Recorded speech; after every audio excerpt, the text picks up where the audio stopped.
আজ বানাবো সুন্দর স্বাদের কাতলা মাছের ঝোল। এর জন্যে আমি কাতলা মাছের পেটি নিয়েছি। মাছের মধ্যে নুন হলুদ মেখে রেখেছি আগের থেকে। এখন কড়াইতে তেল গরম করে নিয়েছি। তেল গরম হয়ে গেলে দিয়ে দেব মাছগুলিকে ভাজতে। সবকটা মাছকে আমি দিয়ে দিয়েছি।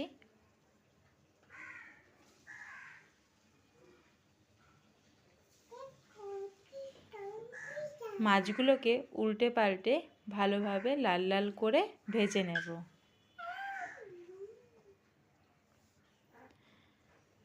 এবার আমি শিলের মধ্যে পেঁয়াজ রসুন বেটে নেব।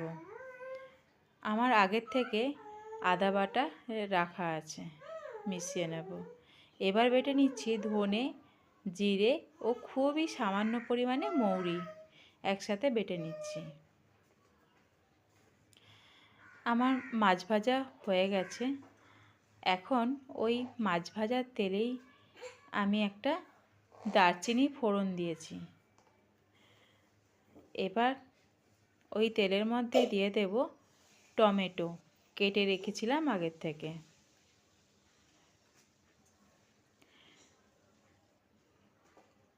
এবার দিয়ে দেব ধনেপাতা। ধনেপাতা তেলের মধ্যে দিয়ে দিলে সুন্দর একটা কালার আসে। টমেটো নরম হওয়ার জন্য দিয়ে দিচ্ছি অল্প পরিমাণে নুন, তাড়াতাড়ি গলে যাবে। এখন আমি পেঁয়াজ আদা রসুন বাটা দিয়ে ভালোভাবে নাড়তে থাকব। সুন্দর গন্ধ বেরোলে আমি দিয়ে দেব জিরে ধনে মৌরি বাটা।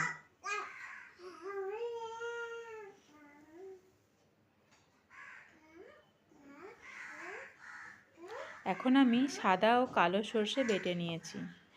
এবার আমি দিচ্ছি Sunrise pure Kashmiri red chilli powder, সুন্দর কালার আনে। তার সাথে দেব গুঁড়ো হলুদ। এবার দিয়ে দেব বেটে রাখা সর্ষে, তার মধ্যে পরিমাণ মতো জল দিয়ে দেব। এবার দেব পরিমাণ মতো নুন, ভালোভাবে ফুটতে দেব। ভালোভাবে ঝোল ফুটে এলে আমি ভেজে রাখা মাছগুলোকে দিয়ে দিলাম।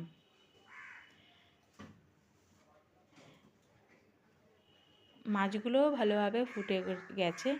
এখন দিয়ে দিচ্ছি কাঁচা লঙ্কা, অল্প ধনেপাতা আর একটু চিনি। এইভাবে আমার রান্নাটা